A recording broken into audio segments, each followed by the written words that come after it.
So hello everyone. एक और lecture में एडवांस एक्सेल के तो ये वाले लेक्चर में हम लोग कल का ही कंटिन्यूएशन देखेंगे, दैट इज फाइनेंशियल फार्मूलाज का ही। तो जैसा कि कल हम लोग ने पीवी क्या होता है, एफवी क्या होता है, पीएमटी क्या होता है, रेट कैसे निकालते हैं, एनपीआर क्या होता है, ये सब कुछ देख लिया था। अगर देखा है तो बहुत अच्छी बात है, नहीं देखा है तो उसको देख कर आओ। बिकॉज आज का जो लेक्चर है उसी पर बेस्ड है। अगर आपको पीवी क्या होता है, एफवी क्या होता है, कैसे कैलकुलेट होता है, एनुअल रेट वगैरह क्या है, लाइक रेट अगर आप रख रहे हो तो कैसे रख रहे हो, अगर आपको यही सब नहीं पता तो आपको फिर आज के लेक्चर में थोड़ा डाउट आ सकता है। इसके लिए आप पहले पीछे का लेक्चर देखो, उसके बाद ये वाला लेक्चर देखो, ठीक है। तो स्टार्ट करते हैं। आज हमें सिर्फ यही तीन चीजों के बारे में पढ़ना है कि आईपीएमटी क्या होता है, पीपीएमटी क्या होता है और एनपीवी क्या होता है। आईपीएमटी का मतलब क्या है कि जो आप ईएमआई निकाले थे ना, उसमें आपका इंटरेस्ट पार्ट कितना है। मतलब यार देखो, अगर कल का हम देखें तो कल देखो, कल हम लोग ने इस पर क्या किया था, इंटरेस्ट निकाला था।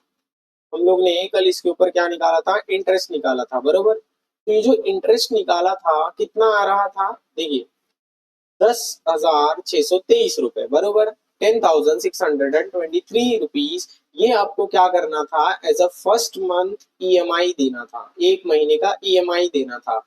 अब अगर मैं आपसे पूछूं कि इस मंथ में जो ये जो ईएमआई आप भर रहे हो, इसके अंदर आपका इंटरेस्ट रेट कितना है और आपका लोन अमाउंट, जो ये 5 लाख का लोन अमाउंट था, इसमें से भी कुछ ना कुछ अमाउंट दे रहे होगे ना, और कुछ उसके ऊपर जो उसने इंटरेस्ट मारा रहेगा वो दे रहे होगे। तो अगर आपको दोनों सेपरेट कैलकुलेट करना है, so for that we can go for IPMT and PPMT. IPMT stands for interest PMT and PPMT stands for principal PMT. ठीक है, ओके। तो अब इसका सबसे पहले यार सिंटेक्स देख लेते हैं। तो पहले इसका सिंटेक्स समझो, इक्वल टू आईपीएमटी। अब देखो, ये आपका ना पांच चीजें मांगता है। पहला मांगता है रेट, जो कि हम यहाँ से दे देंगे कल के जैसा ही है। अब ये जो एक नया चीज आपको क्या दिख रहा है, पर। अगर आप पीएमटी का फॉर्मूला देखोगे, देखो, अगर मैं इक्वल टू पीएमटी लिखता हूं, देखिए पीएमटी के फॉर्मूला में आपको कोई भी पर नहीं दिखेगा, ठीक है, बट ये अपने कौन से फॉर्मूला में आ जाता है, आईपीएमटी के। ठीक। पर का मतलब होता है कि पीरियड, आप कितने मंथ के लिए निकालना चाह रहे हो, ठीक है। मैंने कल भी बोला था, आज फिर रिपीट कर रहा हूँ। एक्सेल में हम जो भी चीजें कैलकुलेट करते हैं वो मंथली बेसिस पर होता है, ठीक। तो देखो, सबसे पहले रेट दूंगा यार, तो रेट को मेरे को करना पड़ेगा 12 से डिवाइड। उसके बाद आएगा पीरियड। पीरियड का क्या मतलब है, समझो अगर मुझे फर्स्ट मंथ का इंटरेस्ट निकालना है, फर्स्ट मंथ का, ठीक है, तो ये करूंगा 1। ये हो गया फर्स्ट मंथ का इंटरेस्ट। अब इसके बाद क्या करूंगा मैं, कॉमा, एनपीईआर, यानी नंबर ऑफ पीरियड। तो 60 के थे नंबर ऑफ पीरियड। फिर पीवी क्या है, पीवी यानी आपका लोन अमाउंट, भाई ए2 आएगा। लोन अमाउंट आपका ए2 हो गया। फ्यूचर वैल्यू अपने को जीरो चाहिए थी, और इसका टाइप भी अपने को जीरो चाहिए था, ठीक है। सो आई होप आपको कौन कौन सा आर्ग्यूमेंट पास करना है ये समझा रहेगा, ठीक है। अब करता हूं मैं हिट एंटर। तो देखिए कितना आ रहा है, 4166। तो जो ये मैंने 10,000 रुपए भरा ना एक महीने का, इसमें से 4166 ये आपका क्या है, इंटरेस्ट अमाउंट है। क्या है, इंटरेस्ट अमाउंट। तो लोन अमाउंट कितना होता है, अब वो 5 लाख जो आपके पास था, उसमें आपने लोन अमाउंट कितना भरा। तो लोन कैसे निकालोगे, तो वो लोन अमाउंट निकालने के लिए हमारे पास फॉर्मूला है इक्वल टू पीपीएमटी का। क्या है, इक्वल टू पीपीएमटी। तो पीपीएमटी कैसे निकालते हैं यार, सेम है। तो रेट है अपना ए थ्री डिवाइड हो जाएगा 12। ए3 को 12 से डिवाइड मारा, पीरियड एक महीना, फिर कॉमा करूंगा, एनपीआर 60।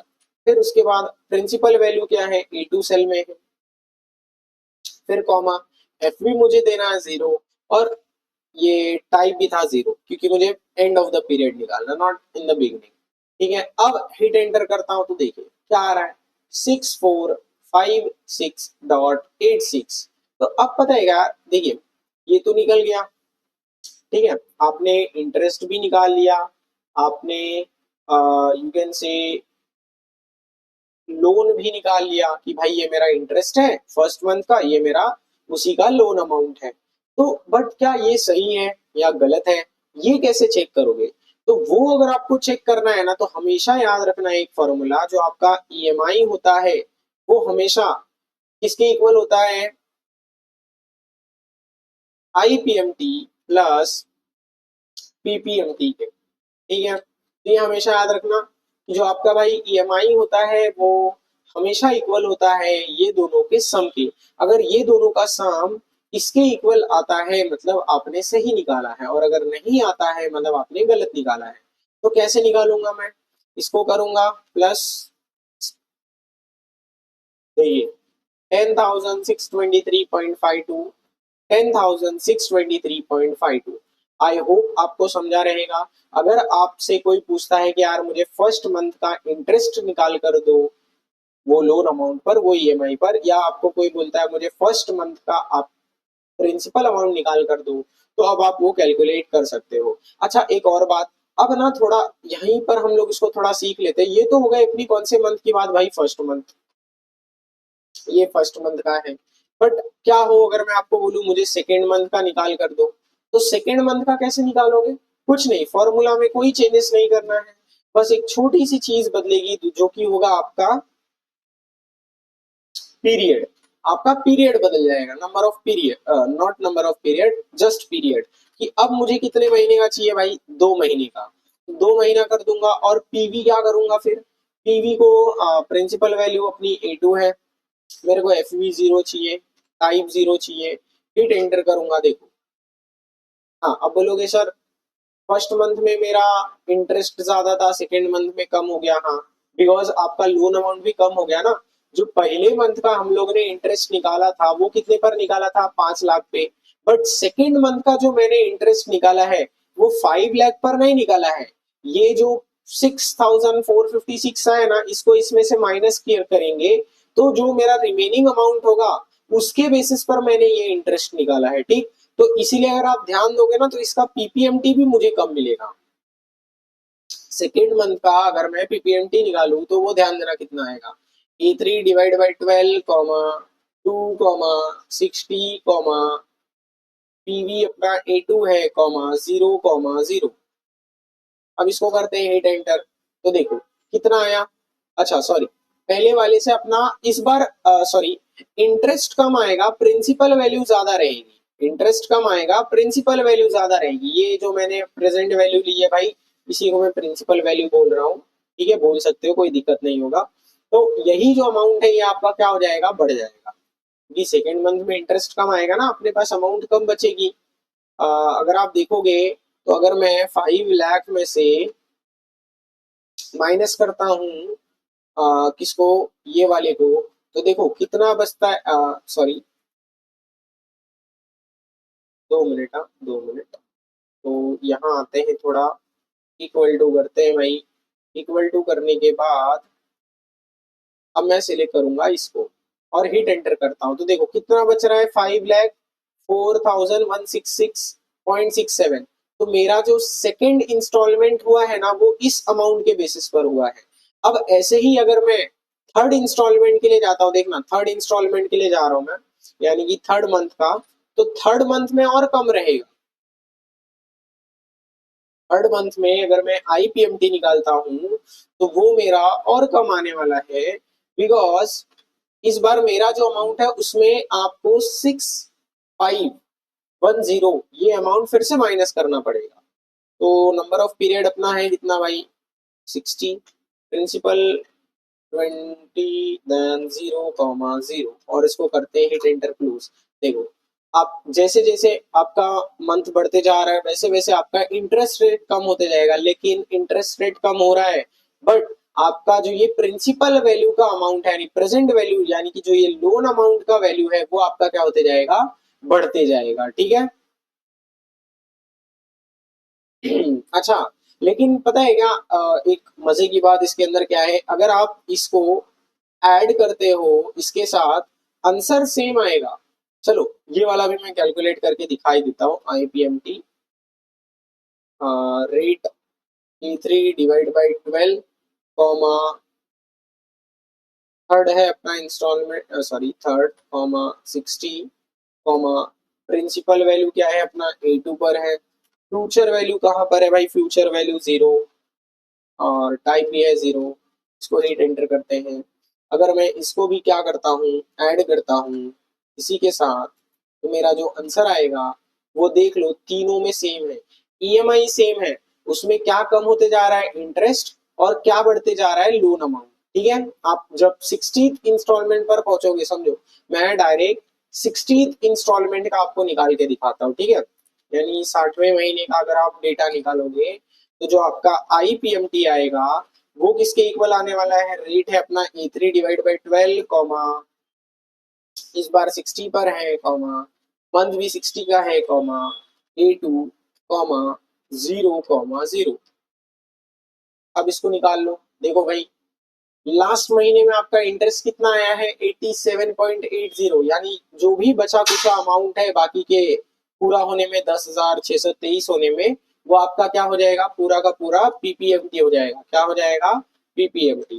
तो देख लेते हैं, A3 divide by 12 comma 60 comma 60 comma A2 comma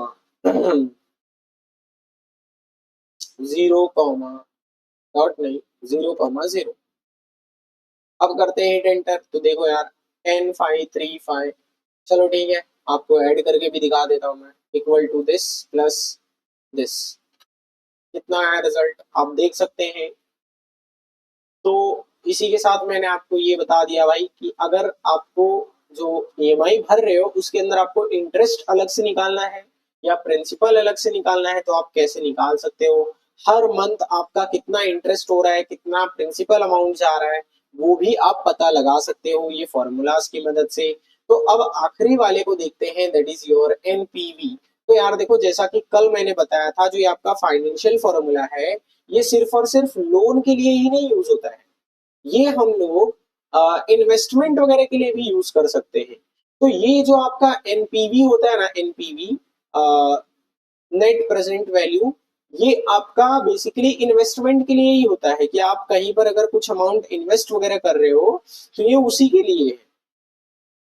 ठीक है, कि मीन्स यू कैन से अगर आपने इन्वेस्टमेंट किया है और आपको उसका प्रेजेंट वैल्यू देखना है, ये क्या करता है ना, आपके जितने भी फ्यूचर वैल्यूज हैं ये कैश फ्लो को बेसिकली मॉनिटर करता है। अब आप पूछोगे सर कैश फ्लो क्या होता है, तो कैश फ्लो का मतलब है आप कितना पैसा कहाँ पर कैसे यूज कर रहे हो, उसको बोलते हैं कैश फ्लो। तो कैश फ्लो दो टाइप का हो सकता है, तो पॉजिटिव या तो निगेटिव। अगर आपको पैसा मिल रहा है, आपको पैसा मिल रहा है यानी आपको सैलरी आ रही है या आपका कोई दोस्त उधारी पे दे रहा है, तो ये सब आपके पास पैसे आ रहे हैं ना इस तरीकों से, तो यानी कि आप किस पर हो, आप पॉजिटिव कैश फ्लो में हो। बट अगर आप पैसे खर्च कर रहे हो, यानी आप दोस्त को उधारी दे रहे हो, आप कोई लोन चुका रहे हो या आपने कहीं पर इन्वेस्टमेंट किया है, तो ये सब क्या है, आपका निगेटिव कैश फ्लो है। क्या है, निगेटिव कैश फ्लो। अब इन्हीं समझो, इन्हीं कैश फ्लोज को देखकर मुझे पता लगाना है कि जो मैं भाई इन्वेस्टमेंट किया हूँ वो फ्यूचर में प्रॉफिटेबल होगा या नहीं होगा। तो ये मैं कैसे पता लगा सकता हूँ, एनपीवी के हेल्प से। कैसे पता लगा सकता हूँ, एनपीवी के हेल्प से। ठीक है, तो यार अभी तो मेरे पास कोई डेटा है नहीं, तो 2 मिनट रुकिए, मैं डेटा लाता हूँ, उसके बाद फिर हम लोग इसको भी देख लेंगे। ठीक है, सो वेलकम बैक। तो अभी लास्ट वाला डिस्कस कर लेते हैं, जैसा कि एनपीवी का मैंने डेटा ले आ लिया है। तो आप देख सकते हैं यहाँ पर डेटा क्या है अपने पास। तो जैसा कि मैंने यार देखो कैश फ्लो आपको बता दिया, अगर आपको पॉजिटिव कैश फ्लो दिखता है मतलब वो अमाउंट आपके पास आया है, और अगर आपको नेगेटिव कैश फ्लो दिखता है मतलब ये अमाउंट आपके पास से गया है। ठीक है, तो ये मैंने 5 साल के आपको कैश फ्लो दिए। समझो एक पर्सन था, उसने 3 लाख रुपए इन्वेस्ट किया है और ये उसको अलग अलग ईयर में कैश फ्लो उसको मिला है इस अमाउंट के बेसिस पर। ठीक है, और जो डिस्काउंट रेट है, डिस्काउंट रेट मतलब क्या है, देखो अगर आज आप 1 रुपए किसी को दे रहे हो कुछ परसेंट पर, तो आपको कल वो 1 रुपए ही नहीं देगा, कुछ ना कुछ ज्यादा अमाउंट भी तो देगा। तो वो जो ज्यादा अमाउंट वो दे रहा है उसको मैंने किस में कन्वर्ट करा दिया है, रेट में। यानी इस परसेंट के बेसिस पर आपका जो अमाउंट है वो हर साल वो आपको जो पर्सन है वो दे रहा है। ठीक है, तो अब हम लोग यहाँ पर क्या करने वाले ना, इस एग्जाम्पल के अंदर, ये वाले एग्जाम्पल में हम लोग एनपीवी का यू कैन से यूज करेंगे। अच्छा, अब एक और थोड़ा इसकी लिमिटेशंस देख लेते हैं। तो जो ये आपका एनपीवी होता है ना, एनपीवी, इसके अंदर कैसा है कि एनपीवी में आपके पास मल्टीपल कैश फ्लो होना ही होना चाहिए। ठीक है, अभी मैं एक केस इसके ऊपर भी डिस्कस करूंगा, तो अभी फिलहाल के लिए बस ये समझ के चलो कि अगर ऐसे आपके पास मल्टीपल कैश फ्लो के हैं, डेटा है, तो आप एनपीवी लगा सकते हो। ठीक, तो एनपीवी में देखो यार, आपको सबसे पहला रेट चाहिए, रेट यानी भाई डिस्काउंट, तो डिस्काउंट दे दिया, फिर कॉमा किया। अब ये आप क्या करोगे, यहाँ से पूरा यू कैन से P3 से लेकर यहाँ तक हम लोग क्या कर लेंगे, सिलेक्ट कर लेंगे। अच्छा, अब ना यहाँ पर थोड़ा ध्यान देना, जो ये आपका एनपीवी होता है ना, वो ईयर जीरो का डेटा नहीं लेगा, डिफॉल्ट है ये, उसका फॉर्मेट ही वैसा है। हाँ, आप देने में दे दोगे तो वो गलत ही देगा, मैं ये बता दे रहा हूँ, बट हम जीरो से नहीं देंगे। ठीक है, तो जो जीरो वाला है उसको अलग से हम लोग क्या करेंगे, मल्टीप्लाई करेंगे, उसको अलग से मल्टी ऐड करेंगे, सॉरी क्या करेंगे, ऐड करेंगे। अब मैं अगर इसको इक्वल करता हूं तो देखो, ये अमाउंट आने का क्या मतलब है कि ये जो बंदे ने 3 लाख रुपए दिया है ना, जब इसको इसका पूरा का पूरा 3 लाख रुपए मिल जाएगा, तो वो 3 लाख के बाद, वो 3 लाख के बाद भी इसको कितने का प्रॉफिट हुआ रहेगा, 71,880 रुपीज का। ठीक है, ये बताता है आपका बेसिकली एनपीवी कि भाई आपने जो इन्वेस्टमेंट किया था, जो पैसे दिए थे, उसके कैश फ्लो के बेसिस पर मैं आपको बता सकता हूँ कि जब आपके पास वो टोटल अमाउंट रिटर्न आ जाएगा, तो उसके ऊपर आपको कितने परसेंट का इंक्रीमेंट हुआ रहेगा या कितने परसेंट का डिक्रीमेंट हुआ रहेगा। अब अगर एनपीवी, यार देखिए सिंपल सी बात है, अगर मेरा एनपीवी पॉजिटिव में आ रहा है, मतलब प्रॉफिट में है बंदा, एनपीवी अगर यही मेरा निगेटिव में आ रहा होता तो मतलब कि वो लॉस में चल रहा है।